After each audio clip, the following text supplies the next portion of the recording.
കൃഷ്ണ. ഗുരുവായൂരപ്പൻ്റെ എല്ലാ ഭക്തന്മാർക്കും എൻ്റെ നമസ്കാരം.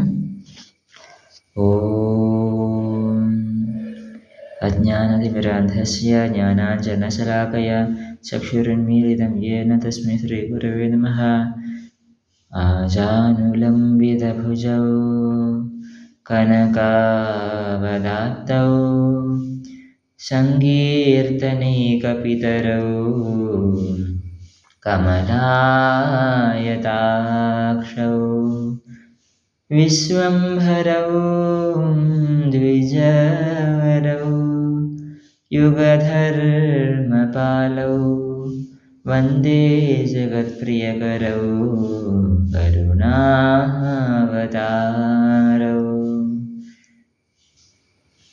നിത്യാനന്ദമഹം നൗമി സർവാനന്ദകരം പരം ഹരിനാമപ്രദം ദേവം അവധൂതശിരോമണി. നമഃ ഓം വിഷ്ണുപാദായ കൃഷ്ണപ്രേഷ്ഠായ ഭൂതലേ ശ്രീമതേ ഭക്തിവേദാന്തസ്വാമിൻ ഇതി നാമിനേ.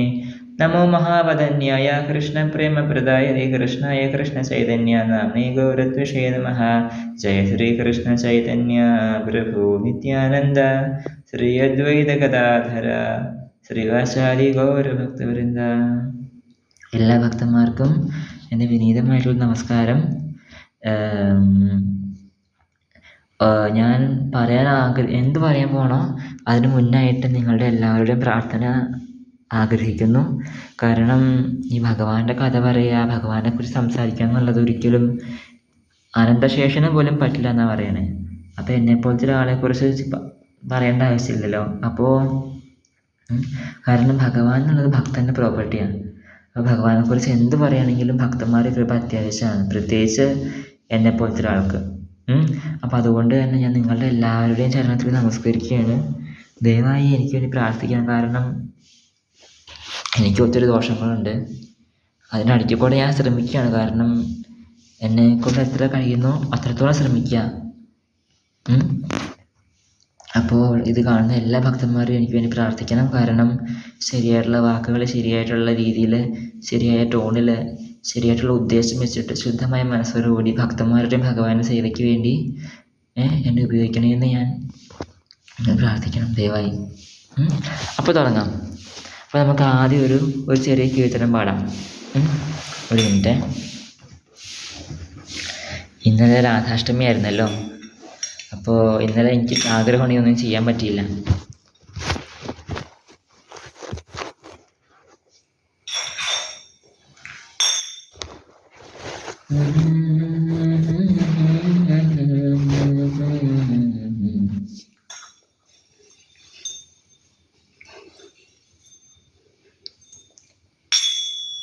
ജയ രാധേ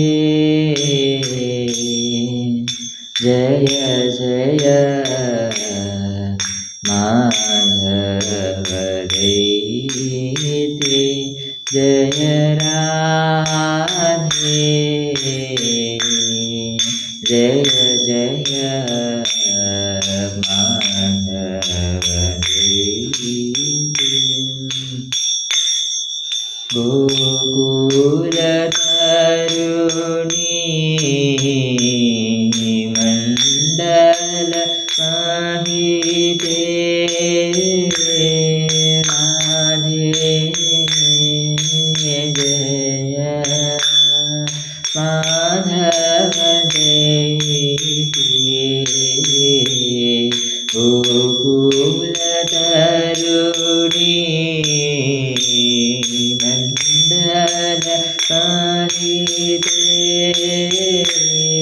രാധേ ജയ ജയ മാധവ ദൈതേ.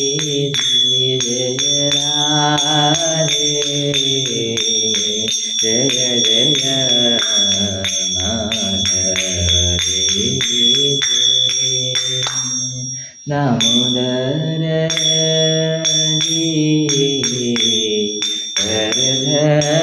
വർധനവേഷേ ഹരി നിഷ്ഠുര വൃന്ദാവിപിനേഷു രാധേ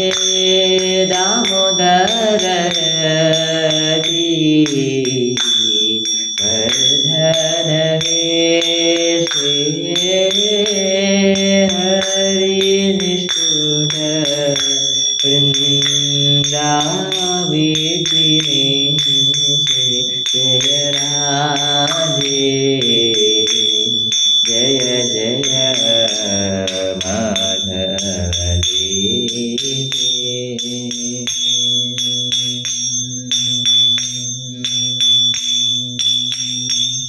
കരുണാം കുരു മയി കരുണാഭരിതേ സനക സനാതന പരിണീത ചരിതേ കരുണാം കുരു മയി കരുണാഭരിതേ സനക സനാതന പരിണീത ചരിതേ രാധേ കരുണാം കുരു മയി കരുണാഭരിതേ സനക സനാതന പരിണീത ചരിതേ രാധേ കരുണാം കുരു മയി കരുണാഭരിതേ സനക സനാതന പരിണീത ചരിതേ ജയ രാധേ ജയ ജയ മാധവേ വൃഷഭാനുദതി നവശിലേ ലളിതഹരി ഗുണ രമിത വിശാഖേ രാധേ വൃഷഭാനുദതി നവശിലേ ലളിതഹരി ഗുണ രമിത വിശാഖേ ജയ രാധേ ജയ ജയ മാധവേ കൃഷ്ണദേവ ഭവന്തം വന്ദേ മനമാനസ മധുകരം अर्पय निज पद पंकज मकरन्दे मनमानस मधुकरम् अर्पय निज पद पंकज मकरन्दे कृष्णदेव भवन्तं वन्दे कृष्णदेव भवन्तं वन्दे.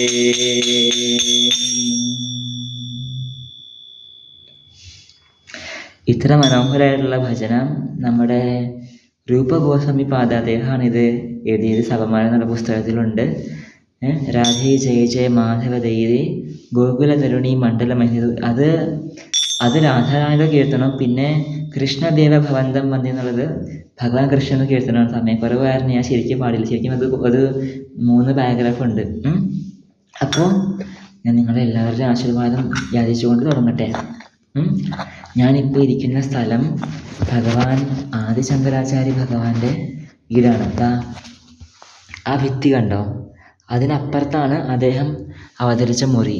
ഇപ്പം എൻ്റെ കോളേജുകാർ അടുത്ത അപ്പം ഇടയ്ക്കിടയ്ക്ക് ഞാൻ അവിടെ വരാറുണ്ട്. അപ്പോൾ ഇതൊരു ഭാഗ്യമായിട്ട് കാണും. കാരണം അദ്ദേഹം വലിയൊരു ഭക്തനാണല്ലോ. അപ്പോൾ ഞാൻ ചോദിക്കുകയാണ്, നമ്മളെല്ലാവരും ഭഗവാന്റെ ഭക്തന്മാരെന്ന് അവകാശപ്പെടുന്നുണ്ട്. പക്ഷേ നമ്മൾ ശരിക്കും ഭഗവാന്റെ ഭക്തന്മാരാണോ? ചിലർ പറയും അതിലെന്താ സംശയം, ഞാൻ നാമം ജപിക്കും, എൻ്റെ കണ്ണനെ നോക്കും, കുളിപ്പിക്കും, വ്രതം എടുക്കും, അഭിഷേകം ചെയ്യും, അമ്പലത്തിൽ എന്നും പോവും. ചിലർ പറയും ഞാൻ ചിലപ്പോൾ ഭക്തനായിരിക്കും, എനിക്കറിയില്ല, അതൊക്കെ ഭഗവാന്റെ ഇഷ്ടമാണ്. പക്ഷേ ഉണ്ടല്ലോ, ഈ ഭക്തൻ എന്ന് പറയുന്ന വലിയൊരു പദവിയാണ്. എല്ലാവർക്കും ഭക്തനാവാൻ പറ്റില്ല. അതായത് ഒരു വ്യക്തിക്ക് അനേക ജന്മങ്ങളുടെ പുണ്യം കൊണ്ടാണ് വേദങ്ങളിൽ വിശ്വാസം വരിക. അതായത് സനാതന ധർമ്മത്തിൽ ആ വ്യക്തിക്ക് വിശ്വാസം വരഞ്ഞ് അനേകം പുണ്യം ആവശ്യമുണ്ട്. അങ്ങനെയാണ് അദ്ദേഹം വേദത്തിലൊക്കെ വിശ്വാസം വന്ന് പിന്നെയാണ് വിശ്വാസം വന്നിട്ട് അതിലും കൂടുതൽ പുണ്യമുള്ളവർക്ക് മാത്രമാണ് നമുക്ക് വിഷ്ണു ഭക്തി കിട്ടുള്ളൂ. ഇപ്പോൾ ഉദാഹരണം പറയാം, നമുക്ക് എന്തെങ്കിലും ആഗ്രഹമുണ്ട്. അപ്പോൾ നമുക്ക് മഹാദേവൻ്റെ അടുത്ത് പോകാം. പരമശിവനാണെങ്കിൽ എല്ലാം അനുഗ്രഹിച്ച് കനിഞ്ഞ് തന്നിട്ടുണ്ട്. ഈ ദേവിയമ്മ നമുക്ക് അനുഗ്രഹിച്ച് തരും. പക്ഷെ നാരായണനും കണ്ണനൊക്കെ അങ്ങനെ പെട്ടെന്ന് തരാൻ പാർട്ടീസല്ല.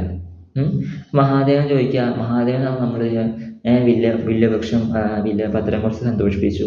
മഹാദേവൻ ശരിക്കും അങ്ങ് ഹാപ്പിയാവും. അത് ചോദിക്കുക, നിനക്ക് എന്താ വേണം? ഇപ്പോൾ എനിക്ക് കാറ്, പിന്നെ എന്താ പറയുക, എനിക്കൊരു കാറ് വേണം, നല്ലൊരു വീട് വേണം, എൻ്റെ അസുഖങ്ങളൊക്കെ മാറണം, അത് ചെയ്യണം, ഇങ്ങനെ വേണം, അങ്ങനെയാണെന്ന് ലിസ്റ്റ് കൊടുക്കുക. മഹാദേവൻ പറയും തഥാസ്തു എന്ന് പറയും. അപ്പം നമ്മൾ ഹാപ്പിയായി.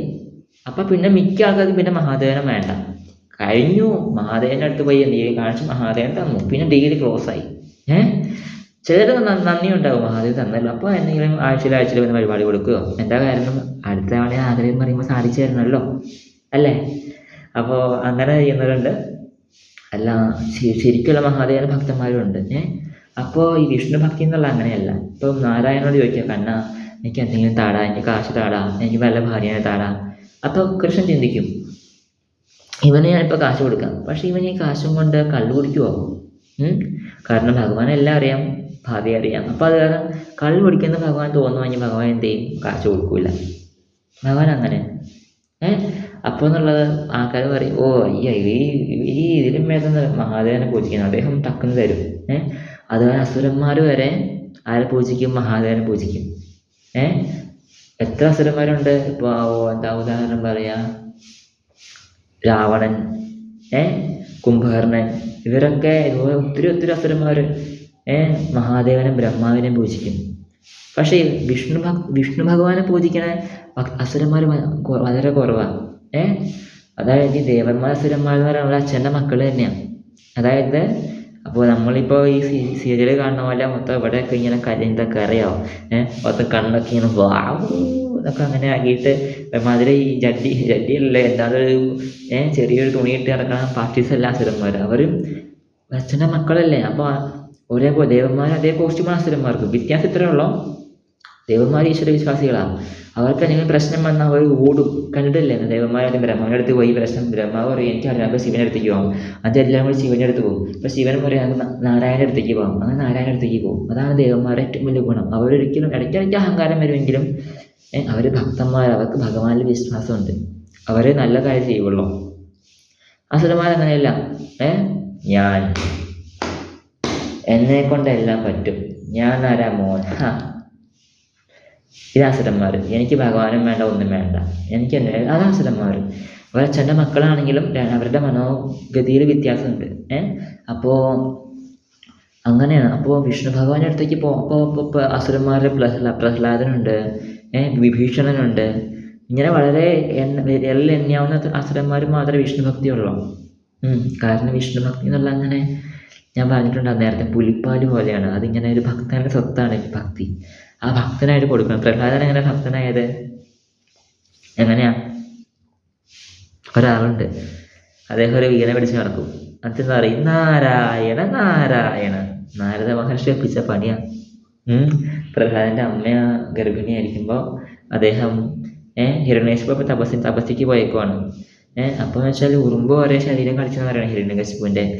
ആ സമയത്ത് ചാൻസ് മുതലെടുത്ത് നമ്മുടെ നാരദ മഹർഷി അമ്മ നല്ല സാത്വികമായ സ്ത്രീയാണ്, അവർക്ക് ഹരികഥ പറഞ്ഞു കൊടുത്തു. അത് അകത്തിരുന്നൊരു രണ്ടാമത്തെ ആൾ കേട്ട് പുറത്ത് വന്നത്, ഭക്തനായിട്ട് പുറത്തേക്ക് വന്നത്.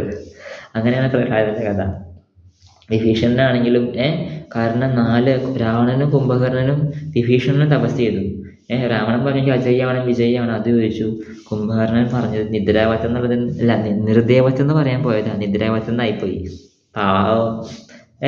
വിഭീഷണൻ പറഞ്ഞു എനിക്ക് വിഷ്ണു ഭക്തി മതി, എനിക്ക് ഭക്തന്മാരെ സേവിക്കണം, അങ്ങനെ കുറച്ച് കാര്യങ്ങൾ അദ്ദേഹം വാങ്ങിച്ചത് അറിയോ. അപ്പോൾ വിഭീഷണൻ എന്ന് വെച്ചാൽ ചിലർ പറയും, ദൈവമേ എൻ്റെ അമ്മ സമ്മതിക്കുന്നില്ല ഭക്തി ചെയ്യാൻ, എൻ്റെ അച്ഛൻ സമ്മതിക്കുന്നില്ല ഭക്തി ചെയ്യാൻ, വീട്ടുകാർ മൊത്തം പ്രശ്നം, ഭർത്താവിനെ ഇഷ്ടമല്ല, ഭാര്യയ്ക്ക് ഇഷ്ടമല്ല, മക്കൾ പ്രശ്നം ഉണ്ടാക്കുക. നിങ്ങൾ അല്ല സോറി ഇത് കാണുന്ന ഭക്തന്മാർ വിഭീഷണൻ്റെ കാര്യം ചിന്തിച്ച് വെക്കുക.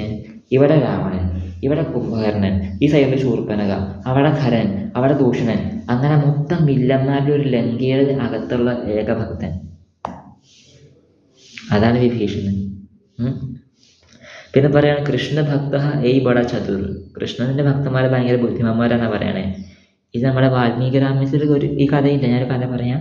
അത് നമ്മുടെ വാൽമീകി രാമായണത്തിലില്ല, പക്ഷെ ഇപ്പം പല തന്നെ രാമചരിതമാനസം ഉണ്ട്. അത് ഏതാ സ്രോതസ്സെന്ന് എനിക്കറിയില്ല, ഒരു ആചാര്യം പറഞ്ഞു കേട്ടാ. ഒരിക്കലും നമ്മുടെ രാവണൻ വന്നിട്ട് വിഭീഷണൻ്റെ മുറി തുറക്കുമ്പോൾ രാവണൻ അങ്ങോട്ട് കഴുത്ത് വന്ന് കയറി. കാരണം വിഭീഷണന് ചുറ്റും രാമ രാമ എഴുതിക്കൊണ്ടിരിക്കുക, ഭിത്തി മൊത്തം രാമാന്ന്. ഇപ്പം രാവണൻ പറഞ്ഞു, ചതിയാ മൊഞ്ച ദുഷ്ട നാണം കെട്ടവനെ, നീ എൻ്റെ കൂടെ നിന്ന് എൻ്റെ ഭക്ഷണം കഴിച്ചിട്ട് എൻ്റെ ശത്രുവിൻ്റെ പേര് എഴുതി വയ്ക്കണോ?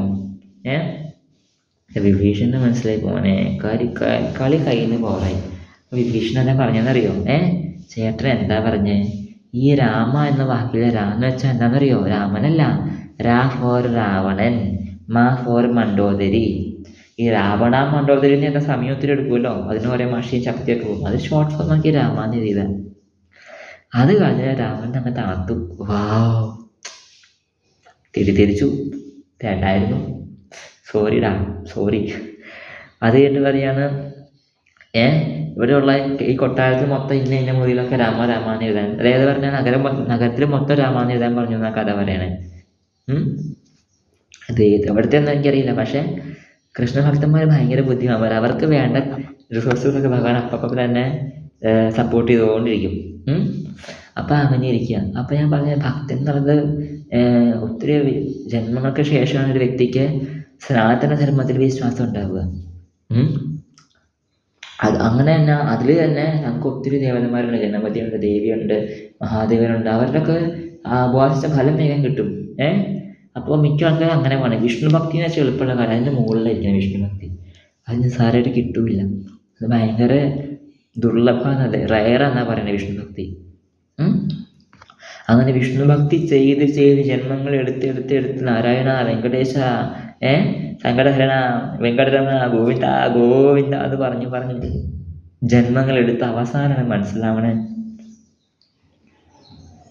3 വിഷ്ണു ഭഗവാനുണ്ടല്ലേ. ഓ, എന്താ പറഞ്ഞേ? 3 വിഷ്ണു ഉണ്ടെന്നാ?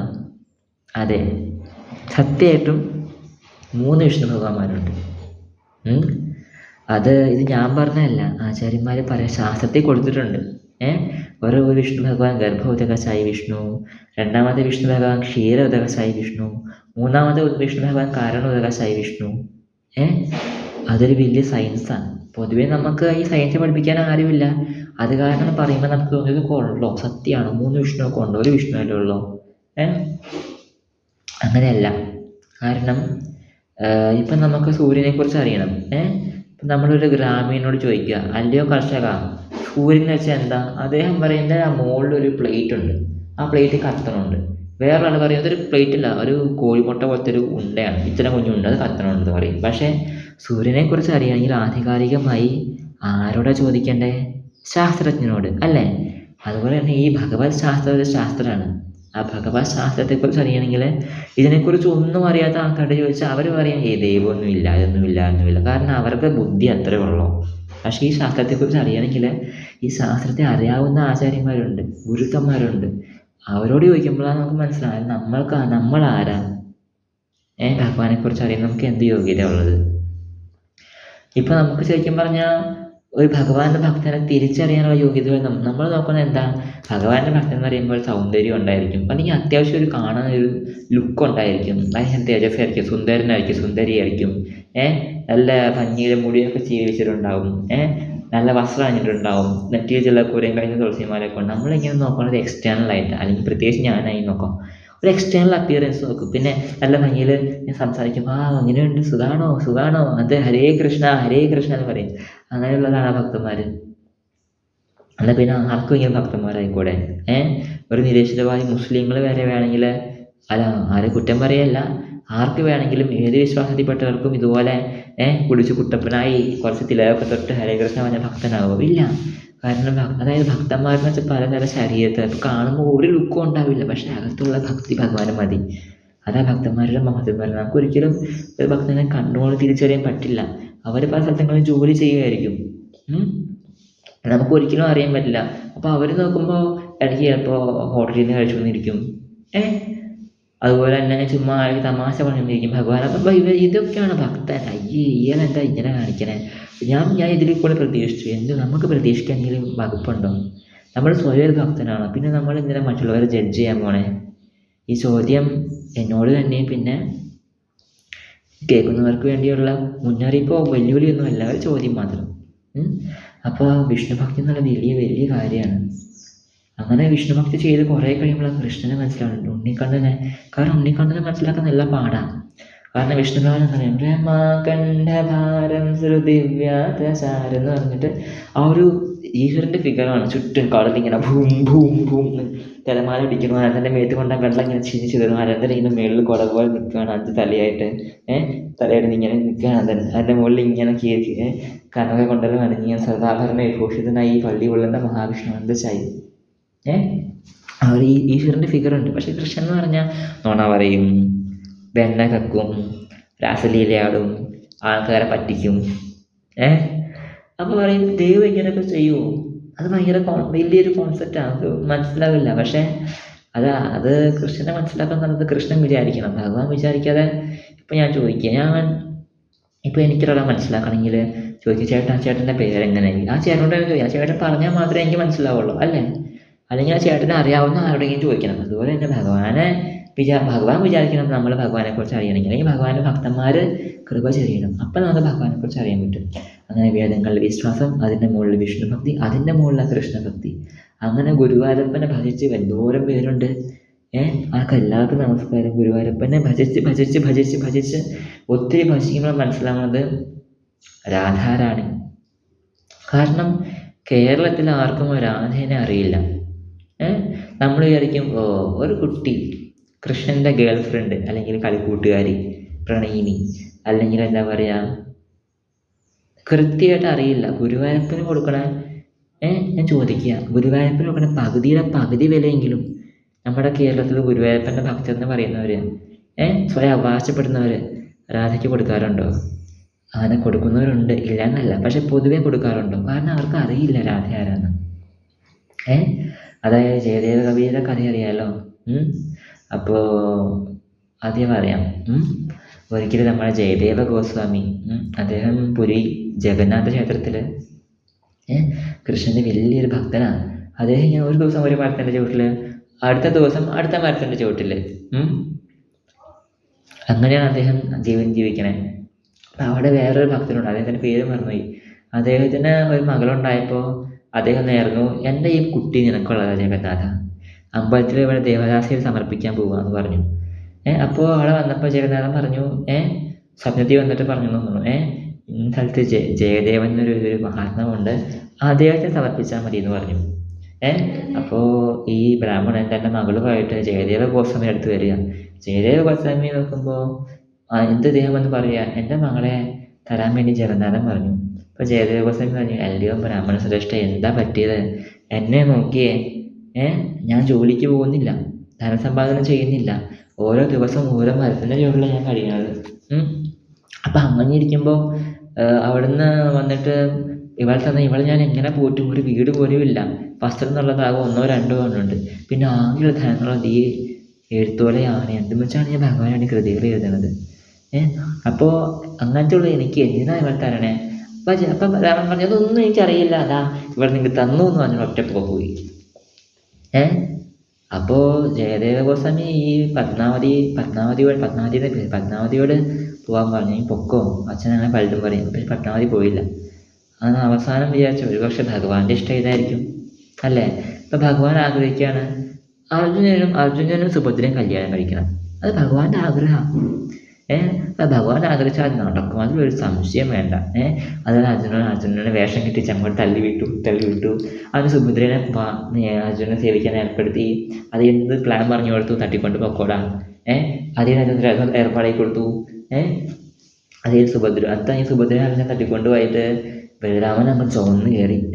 ബലരാമൻ അർജുനൻ എത്ര ധൈര്യമായിട്ട് അവൻ നമ്മുടെ പെങ്ങളെ തട്ടിക്കൊണ്ട് പോയത്. അപ്പോൾ കൃഷ്ണൻ എന്ത് ചെയ്തു, ഒരു ബക്കറ്റ് തണുത്ത വെള്ളം പോലെ ചേട്ടന് തലയിൽ ഒഴിച്ചു. പറഞ്ഞു, എൻ്റെ ചേട്ടാ, ഇനിയിപ്പോൾ നമ്മൾ സുഭദ്രനെ തിരിച്ചു കൊണ്ടുവന്നു. ചേട്ടനെ തോന്നണം വളരെ ഹാപ്പി ആയിരിക്കുന്നത്.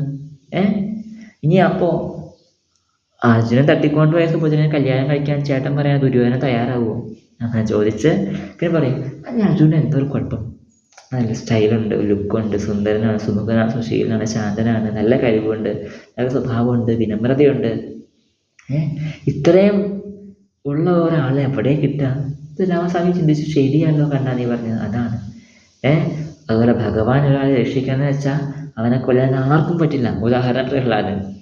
അതുപോലെ ഭഗവാൻ ഒരാളെ കൊല്ലണമെന്ന് വെച്ചാൽ അവനെ രക്ഷിക്കാൻ ആർക്കും പറ്റില്ല. ഉദാഹരണം ഹിരണ്യകശിപു.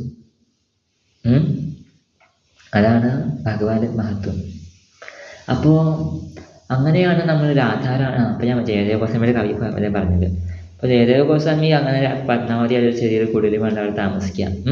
അപ്പം അദ്ദേഹം ഇങ്ങനെ ഗീതാഗോവിന്ദം എല്ലാ ഭക്തന്മാരുടെയും ഹൃദയം കീഴടക്കിയ ഗീതാഗോവിന്ദം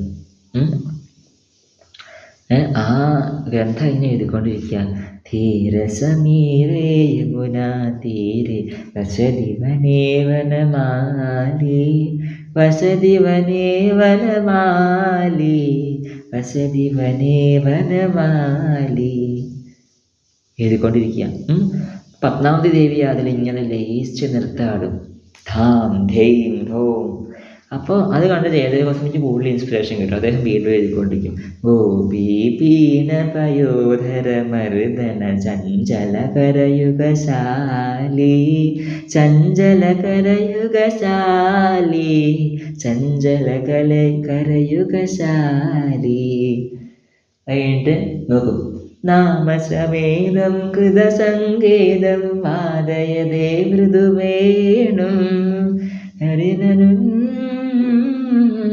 പവനചലിതമപി രേണും പവനചലിതമപി രേണും ധീരസമീരേ യമുനാ തീരെ വസതി വനേ വനമാലി വസതി വനേ വനമാലി വസതി വനേ വനമാലി. അദ്ദേഹം എന്ന് വെച്ചാൽ എന്ത് ഭക്തി രസത്തിലാണ്. ആൾക്കാർ പറയും കല്യാണം കഴിച്ചാൽ ഭക്തി നടക്കില്ലടോ. എടോ, നിങ്ങൾ എന്താണ് ഈ പറയണത്? കൃഷ്ണൻ്റെ അച്ഛനും അമ്മയും കല്യാണം കഴിച്ചിട്ടുണ്ട്, രാമൻ്റെ അച്ഛനും അമ്മയും, ഗോപന്മാർ, ഗോപികമാർ, പാണ്ഡവർ, ജയദേവ ഗോസ്വാമി, എത്ര ഭക്തന്മാർ കല്യാണം കഴിച്ചിട്ടുണ്ട്. അവരൊക്കെ നമ്മൾ സ്തുതിച്ച് നമിക്കണമാണ്. പൊതുവേ ഗോസ്വാമി എന്നുള്ള പദം സന്യാസിമാർക്കുള്ള പദമാണ്, അല്ലെങ്കിൽ ഇന്ദ്രിയങ്ങൾ അടക്കിയ വ്യക്തിക്കാണ്. പക്ഷേ ജയദേവ ഗോസ്വാമി ഗൃഹസ്ഥനായിരിക്കുമ്പോൾ തന്നെ ഗോസ്വാമി എന്നുള്ള പദം നേടി. അതാണ് അദ്ദേഹത്തിൻ്റെ മഹത്വം. നോക്കിയേ, അതാണ് അറിയോ. അങ്ങനെ അതായത് ഗൃഹസ്ഥാശ്രമം നമ്മളെ ഒരിക്കലും അമിതമായിട്ട് ഭർത്താവ് ഭാര്യയോട് ആസക്തനായാൽ പ്രശ്നമാണ്. പക്ഷെ എന്നാൽ പോലും ഇപ്പം നമ്മൾ ഒരു ഭാര്യ ഭർത്താവിനെ സമർപ്പിക്കുക, പക്ഷെ ഭർത്താവ് തന്നെ മനസ്സ് ഭഗവാന് കൊടുത്തേക്കുന്ന ഭർത്താവ് ആണെങ്കിൽ ആ ഭാര്യ ചെയ്യുന്നത് ഭക്തൻ്റെ സേവയാണ്, അതിൽ തടസ്സമില്ല. പക്ഷേ അങ്ങനെ ചെയ്യുന്ന വഴി ഭർത്താവ് ഭഗവാനെ സേവിക്കാൻ തടസ്സമായി നിൽക്കാൻ പാടില്ല. അപ്പം അത് മായയുടെ കെണിയാണ്. അപ്പം അങ്ങനെ അദ്ദേഹം എഴുതിക്കൊണ്ടിരിക്കും. അപ്പോൾ അങ്ങനെ എല്ലാവർക്കും ചിലപ്പോൾ അറിയായിരിക്കും. അങ്ങനെ എഴുതി എഴുതുക. രാധാദേവി പിണങ്ങിപ്പോയി. അപ്പോൾ ഗുരുവായൂരപ്പൻ ക്ഷമയാചിക്കുക. അതുപോലെ ഹേ രാധേ ദേവി അവിടുത്തെ പാദങ്ങൾ ശിരത്തിൽ വയ്ക്കട്ടെ എന്ന് പറഞ്ഞ് എഴുതാൻ പോവുക. അപ്പോൾ ജയദേവൻ പറഞ്ഞു, അയ്യോ വേണ്ട, എന്താ ഞാനീ പറയണേ? ഭഗവാൻ നമ്മുടെ സൃഷ്ടി ചേച്ചി പറയണ പോലെ അഖിലാണ്ട കോടി ബ്രഹ്മാണ്ട നായകൻ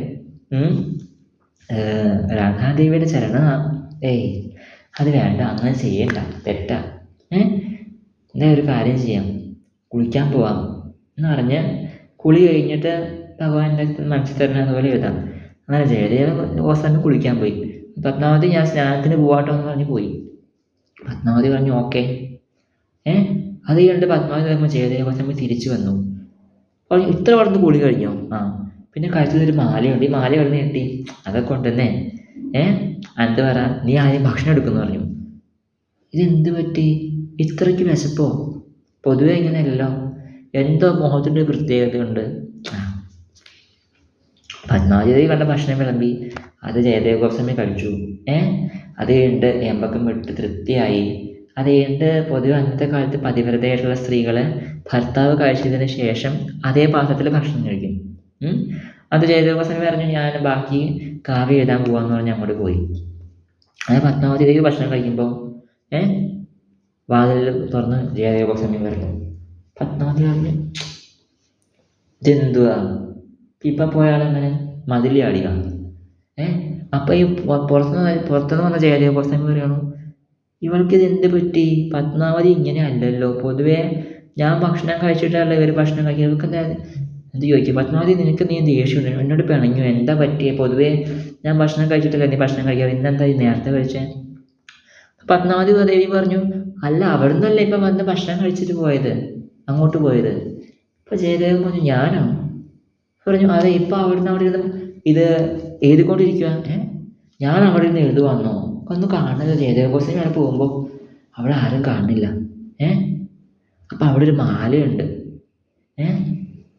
ആ മാല അത് ഓടിപ്പോയി നോക്കുമ്പോൾ അവിടെ എഴുതിയേക്കുക, സ്മരഗരള ഖണ്ഡനം മമ ശിരസ്യ മണ്ഡനം ദേഹി പദപല്ലവം ഉദാരം രാധേ ദേഹി പദപല്ലവം ഉദാരം.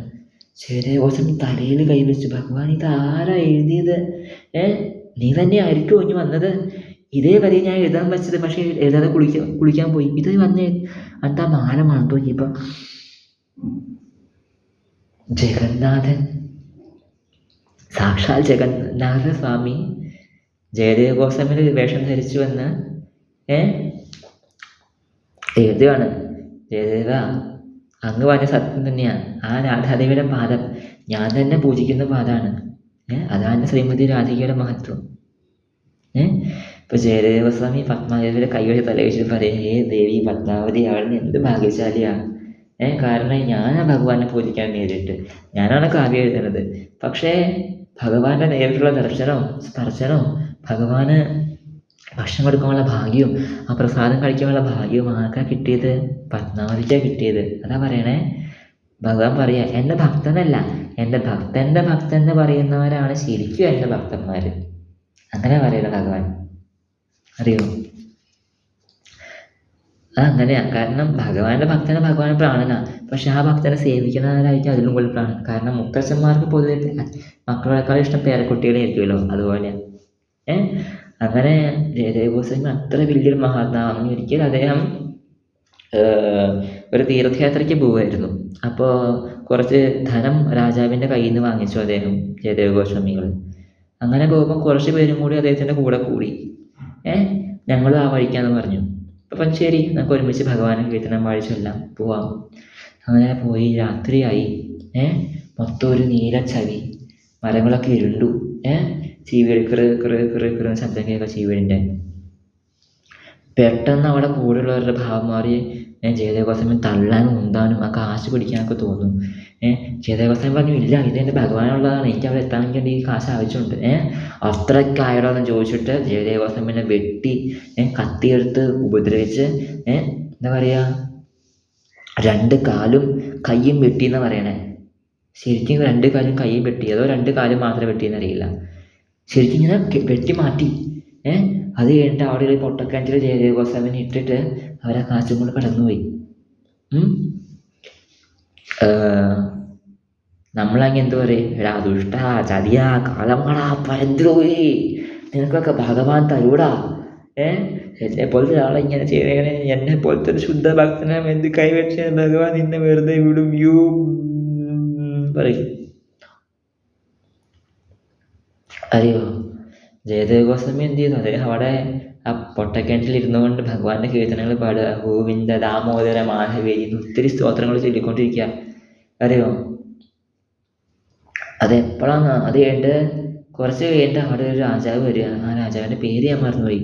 ആ രാജാവ് ഇങ്ങനെ വെള്ളം അന്വേഷിച്ച് നടക്കുമായിരുന്നു. അപ്പോഴാണ് കിണറ്റിൽ നിന്ന് ശബ്ദം, ആരോ ഇവിടുന്ന് കീർത്തനങ്ങൾ പാടുക.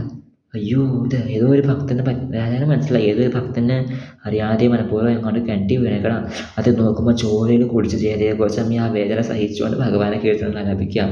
രാജാവ് ഒന്നും നോക്കിയില്ല, അപ്പം തന്നെ ഇദ്ദേഹത്തെ പുറത്ത് എത്തിച്ചു. അത് ഇദ്ദേഹത്തിന് വേണ്ട മരുന്നൊക്കെ കൊടുത്ത് കൊട്ടാരത്തേക്ക് കൊണ്ടുപോയി സ്വന്തം ഗുരുവായിട്ട് നിയമിച്ചു. അപ്പം അങ്ങനത്തെ ജയദേവ ഗോസ്വാമി അങ്ങനെ അവിടെ താമസിക്കാം. ഞാനിപ്പോൾ വരാവേ, കുറച്ച് വെള്ളം കുടിച്ചിട്ട് വരാം.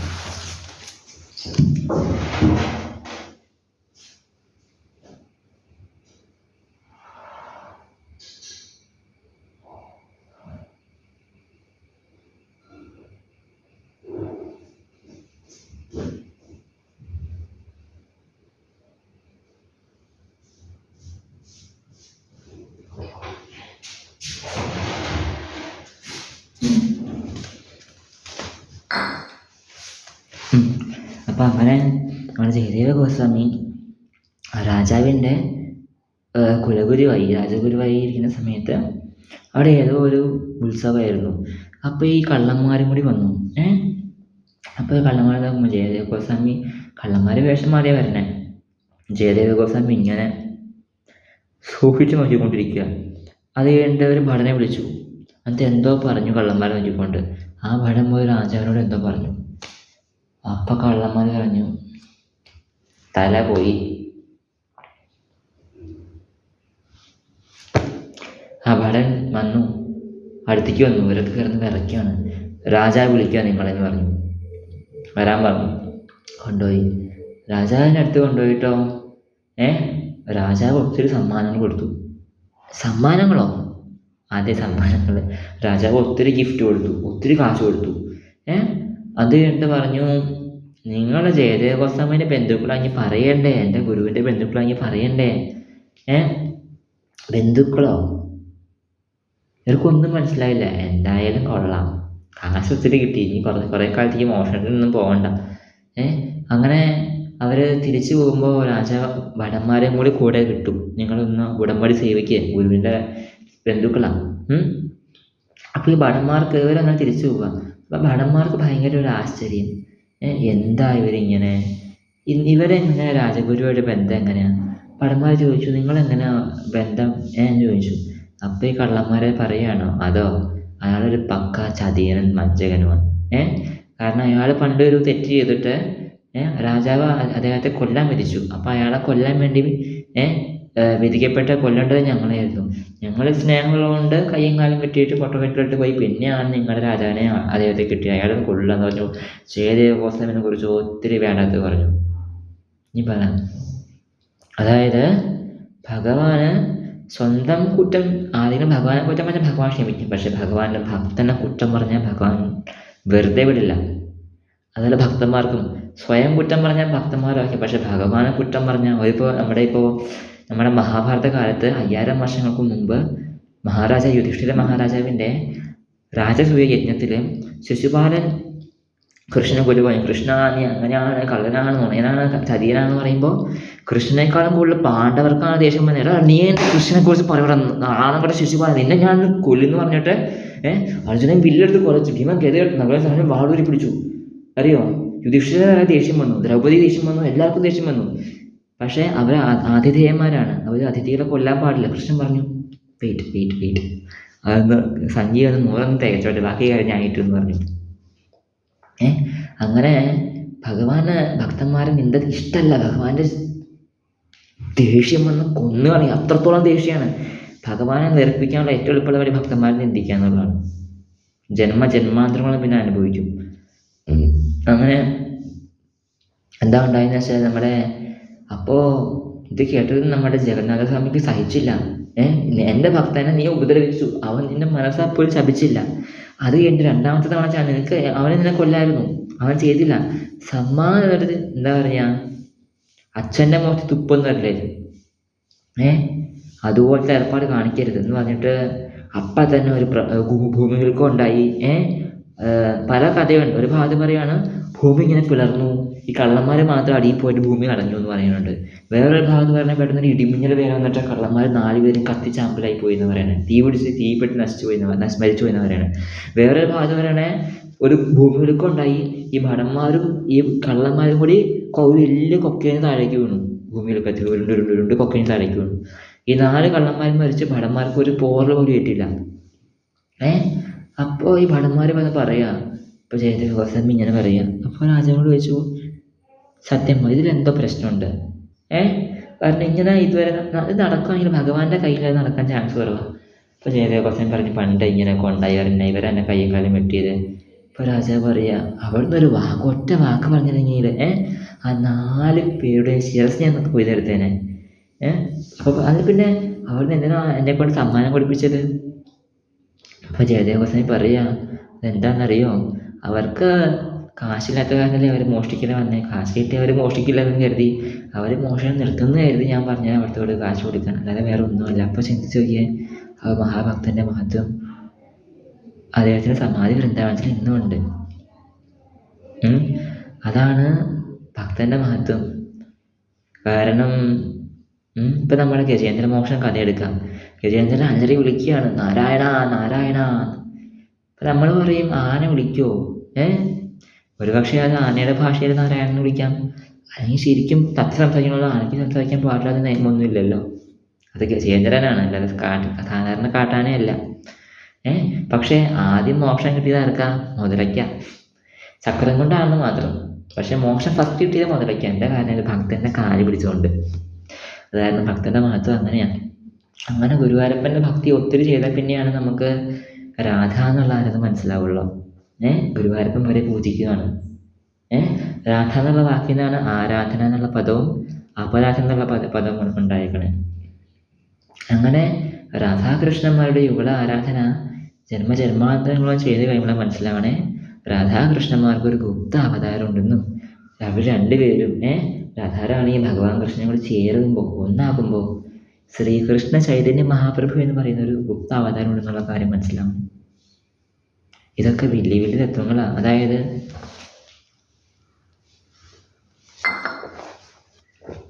ഇപ്പം നമ്മൾ നമ്മുടെ രഹസ്യങ്ങൾ ആർക്കാ പറഞ്ഞു കൊടുക്കുക? നമുക്ക് വിശ്വാസമുള്ളവരോട്, നമ്മളെ സ്നേഹിക്കുന്നവരോട്.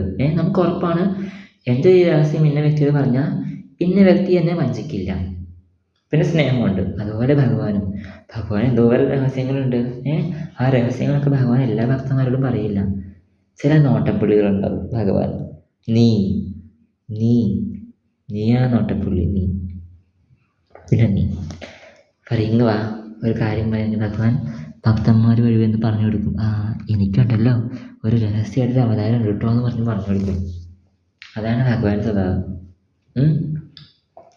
അപ്പോൾ ഞാൻ പറഞ്ഞു വന്നത് എന്താണെന്ന് വെച്ചാൽ മടുത്തു പോയി. അപ്പോൾ ഭക്തൻ്റെ കാര്യം പറഞ്ഞു വന്നത്. ജയ ജയ ശ്രീ രാധേശ്യാം. അപ്പോൾ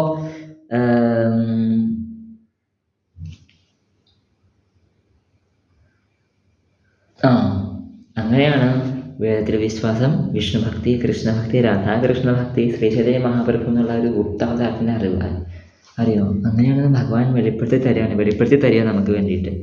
അപ്പോൾ എന്നുള്ളത് ഒരു പറയുന്നതാണ് പറയില്ല. ഈ ബ്രാഹ്മണൻ എന്ന് വെച്ചാൽ അത് പറയും, ഈ ബ്രാഹ്മണന്മാർക്ക് എന്താ പ്രത്യേകത? കൊമ്പുണ്ടോ? മനുസ്മൃതി പറഞ്ഞേക്ക ബ്രാഹ്മണനെ കൊന്നാൽ വലിയ പാപം, ബ്രഹ്മഹത്യ പാപം കിട്ടും. എടോ, അറിയുന്നവർക്ക് അറിയാം, അവർ പുണ്യാത്മാർക്ക്. പക്ഷേ ഈ ബ്രാഹ്മണൻ എന്ന് വെച്ചാൽ എന്താ? ബ്രഹ്മം ജാനാതി ഇതി ബ്രാഹ്മണ. ബ്രഹ്മത്തെ ആരറിയുന്നുവോ അവൻ ബ്രാഹ്മണൻ. അതാണ് ബ്രാഹ്മണൻ്റെ ഡെഫിനേഷൻ. ബ്രാഹ്മണൻ്റെ മകൻ ബ്രാഹ്മണൻ എന്നതൊരു ജോലിയാണ്. അതായത് പണ്ടത്തെ കാലത്തെന്ന് വെച്ചാൽ ഗുരുകുലത്തിൽ പോകും. അത് കഴിഞ്ഞിട്ട് ആ ശിഷ്യന് ഭഗവത് കാര്യങ്ങൾ, പൂജ, ആരാധന, ഭക്തി, യാഗങ്ങൾ ഇതൊക്കെ ഇഷ്ടമെങ്കിൽ അവര് പ്രൊഫഷൻ എടുക്കും. പ്രൊഫഷൻ്റെ പേരാണ് ബ്രാഹ്മണ പ്രൊഫഷൻ. അപ്പോൾ ഇപ്പോൾ ഡോക്ടർ, ഇപ്പോൾ സൈന്യത്തിൽ ജോയിൻ ചെയ്യുന്നവരെ കേണൽ അങ്ങനത്തെ ഓരോ പദവിയുണ്ട്. അതുപോലെ ആ ഭഗവത് സംബന്ധി ജോലി ചെയ്യുന്ന വ്യക്തികളെ പൊതുവെ ബ്രാഹ്മണൻ എന്ന് വിളിക്കും. അതുപോലെ പൊളിറ്റിക്സ്, അഡ്മിനിസ്ട്രേഷൻ, ഭരണകാര്യങ്ങൾ, നികുതി കളക്ഷൻ, യുദ്ധം, ആയോധനകൾ, ഗുസ്തി ഇതൊക്കെ താല്പര്യമുള്ള ആ ശിഷ്യന് ആ ഫീൽഡ് താല്പര്യമെങ്കിൽ അവൻ ക്ഷത്രിയനായി മാറും. അതല്ല, എനിക്ക് കൃഷിയെ ഇഷ്ടം, എനിക്ക് എന്താ തെയ്യന്താരോ ഹൈ എന്ന് ആ കൃഷി പണി ഇഷ്ടമെങ്കിൽ അവൻ കർഷകൻ.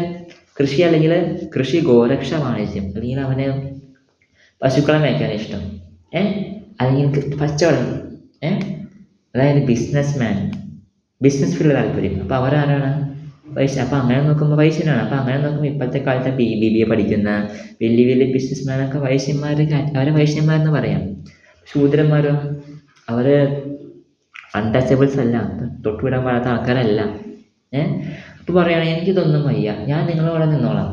ഇപ്പോൾ പറയാം ബ്രാഹ്മണനെ നിങ്ങൾ സേവ ചെയ്യാൻ പറഞ്ഞേ, ബ്രാഹ്മണൻ ഇപ്പോൾ വീടൊക്കെ വൃത്തിയാക്കി കൊടുക്കണം, യജ്ഞകുണ്ഡം ഉണ്ടാക്കി കൊടുക്കണം, അതുപോലെ തന്നെ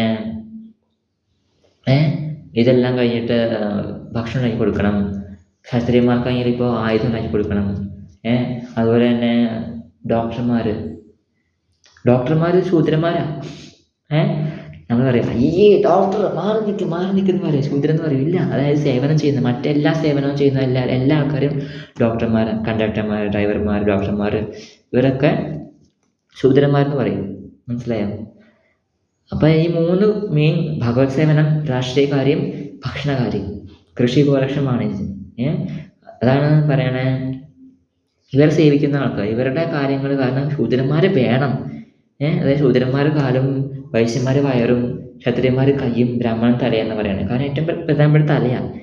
തലയനുസരിച്ചാണ് ഇത് ശരി ഇത് തെറ്റെന്ന് മനസ്സിലാക്കണം. ബ്രാഹ്മണന്മാരെ അറിവ് പകർത്തരും. ടീച്ചർമാരൊക്കെ ബ്രാഹ്മണന്മാരുടെ ലെവലിൽ കാണാൻ പറ്റും. അറിയോ? കൈ എന്ന് വെച്ചാൽ കർമ്മം ചെയ്യാനായിട്ടാണ്. ഇപ്പോൾ എന്തെങ്കിലും അതിന് ക്ഷത്രിയന്മാരൊക്കെ ആവശ്യമാണ്. പക്ഷെ വയറെന്ന് അറിയണം, അതിനാണ് വൈശ്യന്മാർ ഭക്ഷണം ഉണ്ടാക്കും. ബ്രാഹ്മണന്മാർ ഇവർക്ക് ധാർമ്മികമായുള്ള മൂല്യങ്ങൾ പറഞ്ഞു കൊടുക്കും, ക്ഷത്രിയന്മാർ സംരക്ഷിക്കും. അങ്ങനെ ഇവർ 4 പേരും പരസ്പരം ആശ്രയിച്ച് നിൽക്കുന്ന ഒരു ജോലിയാണ്. പിന്നെയാണ് ഇത് ജാതിയായിട്ട് പരിണമിച്ച് ബ്രാഹ്മണൻ്റെ മകൻ ബ്രാഹ്മണൻ അല്ല, ഡോക്ടറിൻ്റെ മകന്മാരെ ഡോക്ടറാണോ, അവൻ്റെ മകൻ ഡോക്ടറാണോ? അല്ല. അതാണ് അത് വർണ്ണ സമ്പ്രദായം. ഇത് ബ്രിട്ടീഷുകാരുടെ പണിയാണ്. അവർ വർണ്ണം ജാതി എന്നുള്ളതിനൊറ്റ ടേമായിട്ട് കാസ്റ്റ് കൊടുത്തു. പക്ഷെ വർണ്ണവും ജാതിയും രണ്ട് കാര്യമാണ്. അതിന് ഒരു ടേമാക്കി കാസ്റ്റിനുണ്ട്. പിന്നെ എല്ലാ ആൾക്കാരും അതുപോലെ നമ്മുടെ ധർമ്മത്തിൽ ഒത്തിരി ഇപ്പം അറിയാം. ഗ്രീക്ക് സംസ്കാരം ഇന്നുണ്ടോ? ഇല്ല. ഈജിപ്ഷ്യൻ സംസ്കാരം ഉണ്ടോ? ഇല്ല. മെസപ്പൊട്ടോമിയൻ സംസ്കാരം ഉണ്ടോ? ഇല്ല. മായൻ സംസ്കാരം, ഇൻക, അസ്റ്റെക്, ചൈനീസ് ഇല്ല. പക്ഷേ വൈദിക സംസ്കാരം ഇപ്പോഴും ഉണ്ട്. അതാണ് സനാതന ധർമ്മത്തിൻ്റെ മഹത്വം. അപ്പോൾ അതാണ് ബ്രാഹ്മണൻ. അപ്പോൾ അതായത് പറയാണ്, അതായത് നമ്മൾ ജന്മനാ ജായതേ ശൂദ്ര, എല്ലാവരും ജനിക്കുമ്പോൾ ശൂദ്രന്മാരാണ്. സംസ്കാരേണ ഭവേത് ദ്വിജ, അവന് ഉപനയ സംസ്കാരം പൂണൂല് കൊടുക്കുമ്പോഴാണ് അവൻ ദ്വിജനാവുന്നത്. ദ്വിജൻ എന്ന് വെച്ചാൽ 2 ജന്മമുള്ളവൻ. അപ്പം അവന് ഒരു ആത്മീയ ഗുരു കിട്ടും. ആ ഗുരുദേവൻ അവനെ അറിവ് പകർന്നു കൊടുത്തി. അച്ഛനമ്മയും കൊടുക്കുമ്പോൾ ശരീരം മാത്രം ജനിക്കുന്നുള്ളൂ, പക്ഷെ അവന് അറിവ്, ഒരു നല്ല വ്യക്തിത്വം വാർത്തെടുക്കുന്നത് ഗുരുവിൻ്റെ കടമയാണ്. ഗുരുവാണ് എല്ലാം ചെയ്യണേ. അങ്ങനെ അവൻ സംസ്കാരേണ ഭവേത് ദ്വിജ. പിന്നെ തന്നെ വേദ പഠിയത്ത്, അങ്ങനെ ദ്വിജനായി. അങ്ങനെ അവൻ വേദം പഠിച്ചാലാണ് അവൻ ശൂദ്രനായിട്ട് സംസ്കാരം ചെയ്യുമ്പോൾ ഗുരുവാവും കിട്ടുമ്പോൾ ദ്വിജനാവുന്നു, 2ാം ജന്മം. അതേ താൻ വേദം പഠിച്ചാലാണ് വിപ്രനാവുന്നത്. പര്യായം അല്ല, ബ്രാഹ്മണൻ്റെ പര്യായം അല്ല ദ്വിജൻ, വിപ്രനല്ല. നമ്മളിപ്പോൾ സുധാമ വിപ്രനാണ്. അപ്പോൾ വേദം പഠിച്ചാൽ അവൻ വിപ്രനാവുന്നു. ബ്രഹ്മം ജാനാതി ഇത് വേദം പഠിച്ച് ഭഗവാൻ എന്താ പറയണേ? വേദൈഷ സർവേര് അഹമീവ വേദിഹ, 4 വേദം കൊണ്ടും ഞാനാണ് അറിയപ്പെടേണ്ടവൻ.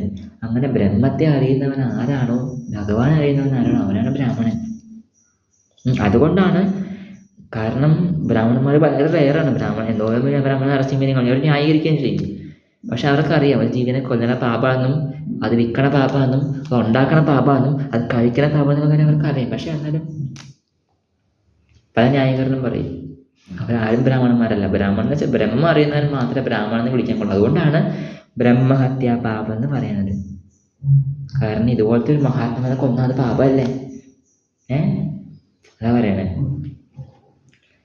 പക്ഷെ അതിന് ഭഗവാൻ പ്രതിവിധിയുണ്ട്. യാനി കാണിച്ച പാപാനി ബ്രഹ്മഹത്യാദികാണീച്ച താനി പ്രണശ്ചന്തി പ്രദക്ഷിണ പതേ പതേ. ഇത് ആർക്കാന്നുള്ളത് ഊഹിച്ച് കണ്ടുപിടിച്ചു. ആൾക്കറിയാം, ഭക്തന്മാർ അപ്പോൾ ചിരിക്കാനുണ്ടാകും. അപ്പം അതാണ് നമ്മുടെ ശൂദ്രൻ, ഗുരു വിപ്രൻ അല്ല ദ്വിജൻ, പിന്നെ വേദം പഠിക്കുന്ന വിപ്രൻ, ബ്രഹ്മത്തിൽ ബ്രാഹ്മണൻ. ആ ബ്രാഹ്മണൻ്റെ മുകളിലാണ് വൈഷ്ണവൻ്റെ സ്ഥാനം. വൈഷ്ണവൻ, വിഷ്ണു ഭക്തൻ. ഭക്തന്റെ സ്ഥാനം ബ്രഹ്മത്തെ അറിയുന്നവൻ്റെ മുകളിലാണ്. അതായത് നമ്മുടെ ഈ ആത്യന്തികമായ യാഥാർത്ഥ്യത്തെ നമ്മൾ പറയുന്നത് അൾട്ടിമേറ്റ് റിയാലിറ്റി. അത് നല്ല രസമുള്ള കഥയാണ്. ഇപ്പോഴത്തെ കാലത്ത് ഒത്തിരി ഗുരുക്കന്മാരുണ്ട്. അവർക്കെന്ന് വെച്ചാൽ ശരിക്കും പറഞ്ഞാൽ ഒന്നും അറിയില്ല. അവർ സ്വന്തം ഫാൻസ് കിട്ടാൻ വേണ്ടിയും പൂജിക്കാൻ വേണ്ടിയും പ്രശസ്തി കിട്ടാൻ വേണ്ടി അവർ സ്വന്തമായിട്ട് ഒന്ന് ഊഹിച്ചറിഞ്ഞ് ആ പാവങ്ങളായിട്ടുള്ള ആൾക്കാരെ വഞ്ചിക്കുകയാണ് ചെയ്യുന്നത്. നമുക്കത് കളി കളിക്കാം, ഒരു തമാശ പറയാം. ഒരു ശിഷ്യൻ ഈ പ്രപഞ്ചത്തിൻ്റെ കാരണം എന്താണ്, ആത്യന്തിക യാഥാർത്ഥ്യം എന്താണെന്ന് അന്വേഷിച്ച് ഒരു ഗുരുവിനെ സമർപ്പിക്കുക. ആ ഗുരു ഒരു കപട ഗുരുവാട്ടോ. ശിഷ്യൻ ചോദിക്കുക, അല്ലയോ ഗുരുദേവ, എന്താണ് ഈ ആത്യന്തിക യാഥാർത്ഥ്യം? What is ultimate reality? ഗുരു പറയും, മകനെ, അത് ബ്രഹ്മമാണ്, ബ്രഹ്മം. ഗുരുദേവ, എന്താണ് ഈ ബ്രഹ്മം? അത് പരമചൈതന്യമായ പരമകാരുണികമായ ആത്യന്തിക യാഥാർത്ഥ്യത്തിൻ്റെ സത്തയാണ്. ശിഷ്യൻ്റെ മനസ്സിലിങ്ങനെ, ഇയാൾ എന്തായി പറയണേ? അല്ല ഗുരുദേവ, ഒന്ന് ചുരുക്കി പറയുമോ? ബ്രഹ്മം എന്ന് വെച്ചാൽ സർവകാരണ കാരണത്വമായ ആ മഹാതത്വമാണ്.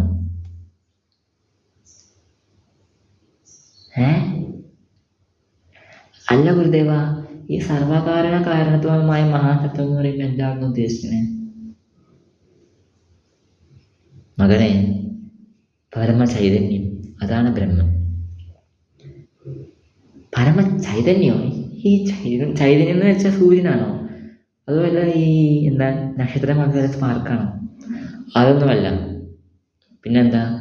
അതാണ് ആത്യന്തികമായ യാഥാർത്ഥ്യം, എല്ലായിടത്തും നിറഞ്ഞു നിൽക്കുന്ന സത്ത. കാറ്റാണോ? ആകാശമാണോ?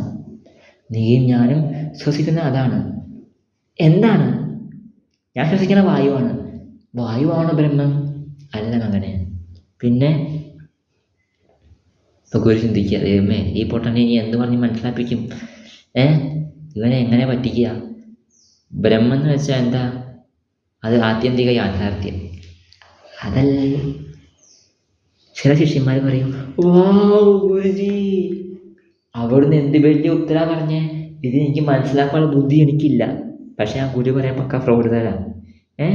പറയും, എന്താ ബ്രഹ്മം? ബ്രഹ്മത്തെ ധ്യാനിക്കുക. ബ്രഹ്മം എന്താ? ആത്യന്തിക യാഥാർത്ഥ്യം. എന്താ ആത്യന്തിക യാഥാർത്ഥ്യം? പരമകാരണ കാരണം എന്ന് വെച്ചാൽ എന്താണ്? അതാണ് എന്താ പറയുക, അൾട്ടിമേറ്റ് റിയാലിറ്റി എന്ന് വെച്ചാൽ ബ്രഹ്മം എന്ന് വെച്ചാൽ അതിൽ ധ്യാനിക്കുക. പറഞ്ഞില്ലേ? അതാണ് നമ്മുടെ ഇപ്പോഴത്തെ ഗുരുക്കന്മാരുടെ അവസ്ഥ. അവർക്കും അറിയില്ല എല്ലാം ബ്രഹ്മെന്ന്. പിന്നെ അങ്ങനെ ശിഷ്യന്മാരുടെ കാര്യം പോയില്ലേ?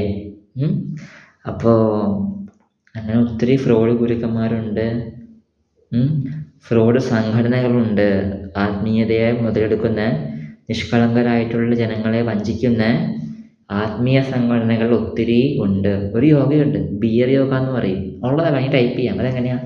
സൂര്യ നമസ്കാരം ഇല്ലേ? അതൊക്കെ അറിയാലോ. ആദ്യം ഒരു കുപ്പി കൈ കൊടുക്കും, എന്നിട്ടിങ്ങനെ പിന്നെ പിന്നെ പിന്നെ ഉണ്ട് ഇങ്ങനെടുത്ത് പിന്നെ അതിനുണ്ട് ബിയർ യോഗ എന്നൊരു യോഗ തന്നെയുണ്ട്. അപ്പോൾ ഞാൻ ചോദിക്കട്ടെ, ഈ ആത്മീയ പരിശീലനവും ഈ മദ്യപാനം ഒരുമിച്ച് നടക്കുമോ? ഇല്ല. പക്ഷേ എത്രയോ പേര് വഞ്ചിക്കപ്പെടുന്നു.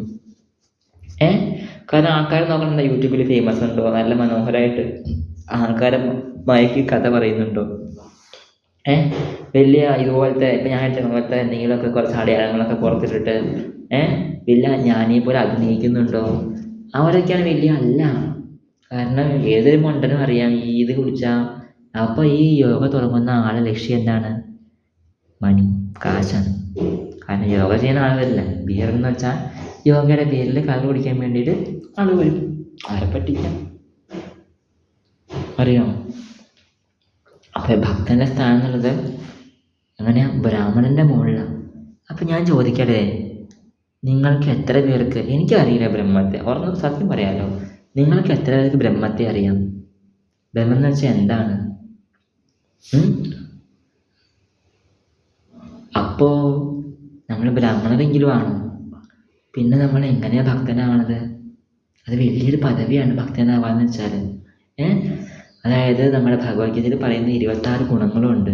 അമാനിത്വം, മദഭിത്വം, അഹിംസ, ക്ഷാന്തിരാർജവം, ആചാര്യോപാസനം, ശൗചം, സ്ഥൈര്യം, ആത്മനിഗ്രഹ, ഇന്ദ്രിയാർത്ഥേഷു വൈരാഗ്യം, അനഹങ്കാര ഏവ ച, ജന്മമൃത്യുജരാവ്യാധി ദുഃഖദോഷാനുദർശനം, അസക്തിരനഭിഷ്വംഗഃ പുത്രദാരഗൃഹാദിഷു, നിത്യം ച സമചിത്തത്വം, ഇഷ്ടാനിഷ്ടപ്രവൃത്തിഷു, മയി ചാനന്യയോഗ്യേന ഭക്തിരഭിചാരിണി, വിവിക്തദേശസേവത്വം, അരതിർജനസംസദി, അധ്യാത്മജ്ഞാന നിത്യത്വം, തത്വജ്ഞാനാർത്ഥദർശനം, ഇതജ്ഞാനമിതി പ്രോക്തം, അജ്ഞാനം വിദ്യതോന്യഥ. പിന്നെ പറയുന്നുണ്ട് അഭയം, സത്വസംശുദ്ധിർ, ജ്ഞാനയോഗവിവസ്ഥിതി, ദാനം, ദമശ്ച, യജ്ഞശ്ച, സ്വാധ്യായസ്തപ ആർജവം, അഹിംസ, സത്യം, അക്രോധസ്ത്യാഗഃ, ശാന്തിരപൈശുനം, ദയാഭൂതേഷു ലോലിത്വം, മാർദ്ദവം, ഹ്രിയരസാകുലം, തേജഃ, ക്ഷമാ, ധൃതിഃ, ശൗചം, അദ്രോഹോ, നാതിമാനിത, ഭവന്തി സമ്പദം ദേഹിമഭിചാരസ്യ ഭാരത.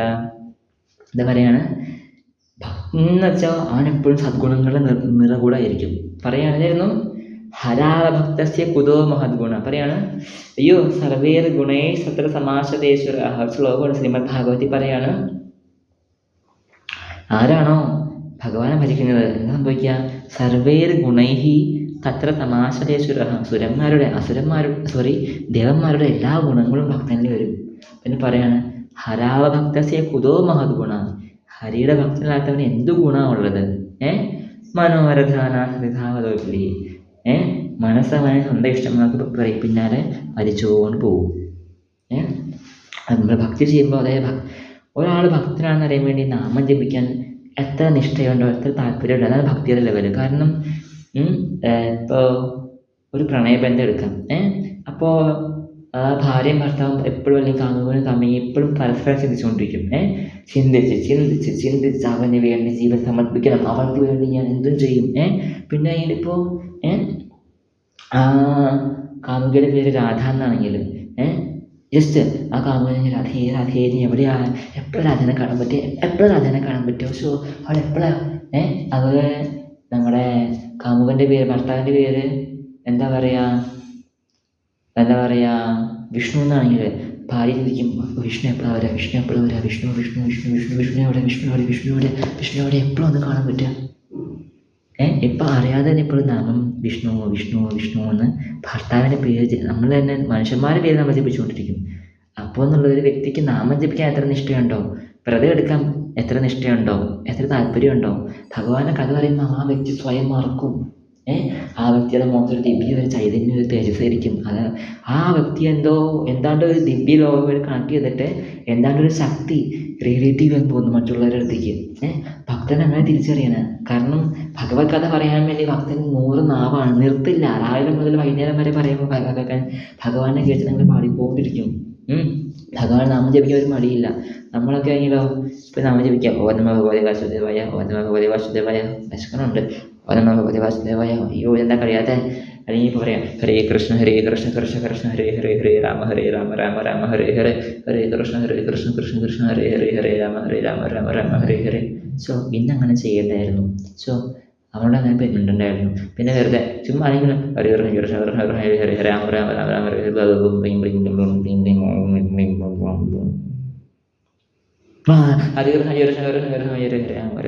ഹരേ ഹരേ എൻ്റെ അവസ്ഥയൊക്കെ ഏകദേശം ഇതുപോലെ വരും. ഇതൊന്നും ഭക്തിയല്ല. പിന്നെ ഞാൻ ഈ ദുസ്സാഹസം എന്ന് വെച്ചാൽ പിന്നെ ഞാനിതൊക്കെ ഇട്ട് പറയാൻ കാരണം എന്ന് വെച്ചാൽ എൻ്റെ ഇങ്ങനെ പറയുന്ന വഴി എനിക്ക് എന്തെങ്കിലും കൃപ കിട്ടിയിട്ടുണ്ടെങ്കിൽ അത് ഭക്തന്മാരുടെ അടുത്തേക്ക് കിട്ടുകയാണ് ചെയ്യാൻ ഭഗവാൻ കാരണം. ഞാൻ നിമിത്തം മാത്രം. അപ്പം അങ്ങനെയെങ്കിലും ഭക്തന്മാർക്ക് ഒത്തിരി സന്തോഷം കിട്ടാം, അവർക്ക് കൂടെ അറിവ് കിട്ടാം. അങ്ങനെയെങ്കിലും നിങ്ങളുടെ കൃപ എനിക്ക് കിട്ടി, ഭഗവാന്റെ കൃപ കിട്ടി, എങ്ങനെയെങ്കിലും എനിക്ക് കുറച്ച് ശുദ്ധി ഉണ്ടാവട്ടെ. നമ്മുടെ അമരേന്ദ്ര പ്രഭു പറയുന്ന പോലെ അദ്ദേഹം വലിയ മഹാത്മാവാണ്. അപ്പോൾ അതാണൊരു ഭക്തൻ്റെ സ്ഥാനം. ഒരിക്കലും നിസാര വ്യക്തിക്ക് അങ്ങനെ കിട്ടില്ല. അപ്പോൾ ഭക്തി കിട്ടാൻ വേണ്ടി ഏറ്റവും എളുപ്പം എന്ന് വെച്ചാൽ ഭഗവാന്റെ നാമം ജപിക്കുക, മുടങ്ങാതെ ജപിക്കുക, ഇറച്ചിമീൻ ഉപേക്ഷിക്കുക, ഏകാദശി വ്രതങ്ങൾ എടുക്കുക, അതുപോലെ തുളസിമാല ധരിക്കുക, ചെറിയൊരു തിലകം നെറ്റി ചൂഞ്ഞിടരുത്. കാരണം ഭഗവാന്റെ ഭക്തന്മാരുടെ ചെറിയ അടയാളം എന്നുള്ളത് ഇതാണ്. കാരണം നമ്മുടെ ഈ തിലകം കണ്ട് വേറൊരു വ്യക്തി ഭഗവാനെക്കുറിച്ച് ഓർത്താൽ അത് വലിയൊരു കാര്യമാണ് നമുക്ക് ഭഗവാനെ സംബന്ധിച്ചിടത്തോളം. അപ്പം അങ്ങനെ ചെയ്യാം. അങ്ങനെ ഭഗവാനെ സേവിച്ച് ഒപ്പം ഭഗവാനെ ഭക്തന്മാരെ സേവിച്ച് നമുക്ക് ചിലപ്പോൾ അവർ തെറ്റ് ചെയ്യും. കാരണം ഭക്തന്മാർ തന്നെ പല ലെവലിൽ ഭക്തന്മാരുണ്ട്. കനിഷ്ഠാധികാരി, മധ്യമാധികാരി, ഉത്തമാധികാരി എന്നിങ്ങനെ. അപ്പം അങ്ങനെ സേവിച്ച് അവസാനം നമുക്ക് ഒരിക്കലും ഭഗവാനെ ശുദ്ധഭക്തി കിട്ടും. അപ്പോൾ ഈ ചാനൽ വരെ കേട്ട എല്ലാവർക്കും ഒത്തിരി നമസ്കാരം. ഇതുപോലെ ഇനിയും ഒത്തിരി വീഡിയോകൾ ഭഗവാൻ സേവ ചെയ്യാനായിട്ട്, ഭഗവാന്റെ ഭക്തന്മാരെ സേവ ചെയ്യാൻ വേണ്ടിയിട്ട് നിങ്ങളുടെ എല്ലാവരും സന്തോഷത്തിൻ്റെ കാപട്യം ഇല്ലാതെ ചെയ്യാൻ വേണ്ടി നിങ്ങൾ എനിക്ക് വേണ്ടി പ്രാർത്ഥിക്കണം, അനുഗ്രഹിക്കണം. അതുപോലെ വേറെ കാര്യം, ഇതിങ്ങനെ പറയാൻ തന്നെ വലിയ കൃപയാണ്. എനിക്ക് തന്നെ ഒത്തിരി പ്രശ്നങ്ങളുണ്ട്, പ്രലോഭനങ്ങൾ അവിടെ നിന്ന് ഇവിടെ നിന്നൊക്കെ ഉണ്ട്. അപ്പോൾ ഭഗവാനെ മറക്കാതിരിക്കാനും ആത്മീയ പാചകം താഴെ പോകാതിരിക്കാനും നിങ്ങളെല്ലാവരും പ്രാർത്ഥന എനിക്ക് വേണം. ഇത്രയും പറഞ്ഞുകൊണ്ട് ഞാൻ വാക്കുകൾ അവസാനിപ്പിക്കുന്നു. ഇതാ ഗൗർ ഹരി ബോൽ, ഹരേ കൃഷ്ണ.